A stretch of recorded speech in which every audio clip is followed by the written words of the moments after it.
Well, this is one I never thought I'd see again. Today we're taking a look at this 2004 Chevrolet SSR, and this was formerly owned by Tyler Hoover of Hoovy's Garage, and then it was sold to Euro Asian Bob, and he sold it to this current owner who has brought it in for a little bit of maintenance. So let's take a look around it.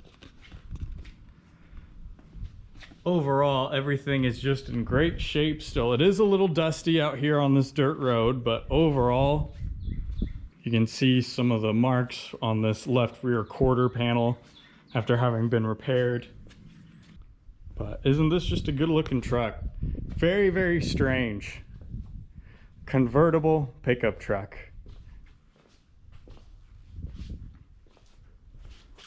Very nice. Let's look under the hood.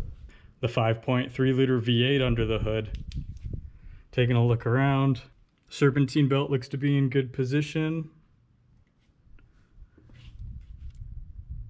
Air conditioning belt looks to be in good condition. Not seeing any leaks right away. Now I'm just going to take a look and see the oil level.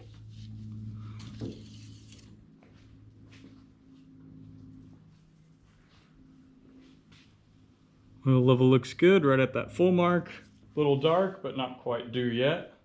Take a look at the condition of the transmission fluid.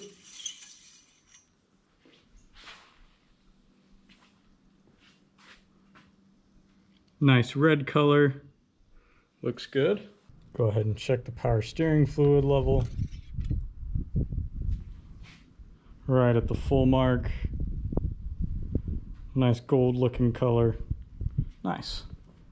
So under the hood, everything looks to be pretty well maintained. But let's take a look back here. You might have noticed pulling it in, walking around, you see that this flap is open, and I've got a support installed back there.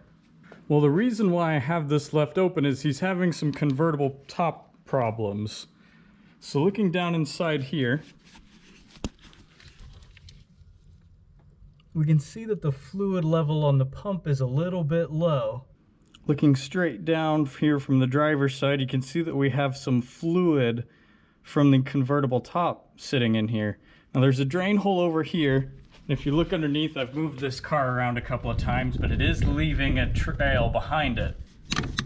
So first thing I did was I started checking struts.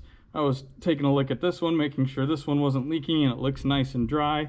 This strut right here has definitely been leaking. It's wet down around the bottom of it. What I'm going to do is I will remove the pin from the top and just pivot that cylinder down and out of the way so I can get the part number off of it. All right, so I've got the pin that sits at the top of the cylinder removed, and all it is this clip right here. The way that I get them out is I use a pick and go in between here. And if I slide it far enough forward, it picks this front lip up and I can slide it up and off of this pin. All right, so with the pin removed from the top of the cylinder, I was able to pivot it down, and there's some stamps down there towards the bottom of the cylinder. I'll see if I can zoom in for you. There are some part numbers right there that I was able to get a photo of. That way I can look up the cylinder number. Now some cylinders will have the number in a location where you can see it pretty obviously when you get it.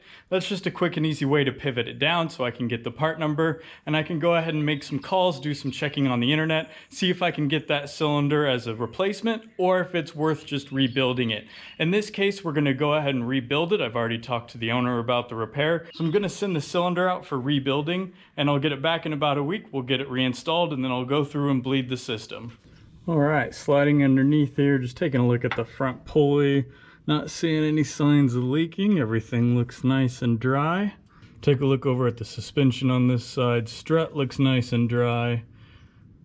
Bushings are intact. A little bit of surface rust around the bottom, but nothing too bad. Tie rod end boots are intact. Lower ball joints intact. Upper ball joint appears to be intact. 7 millimeters, so a little over 50% life remaining on those brake pads. Swinging over to this side, strut looks nice and dry.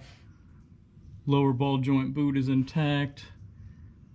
Tie rod end is intact. Not seeing any major problems over here. Bushings are intact. Sway bar links look good. Sway bar bushings look good. Oil pan is nice and dry. Steering rack is nice and dry. Taking a look at the bell housing, everything appears to be dry here. Transmission pan, everything appears to be dry, not seeing any signs of a leak. Taking a look at the back of the transmission, the output shaft seal appears to be dry, not seeing any signs of a leak right now. That looks good. Drive shaft U-joints feel all right. And just moving back to the rear differential, not seeing any major signs of leaking. Rear struts are a little rusty, but not seeing any signs of those leaking. Solid rear axle, nothing too much going on back here. Everything looks to be in good shape. Take a look inside here.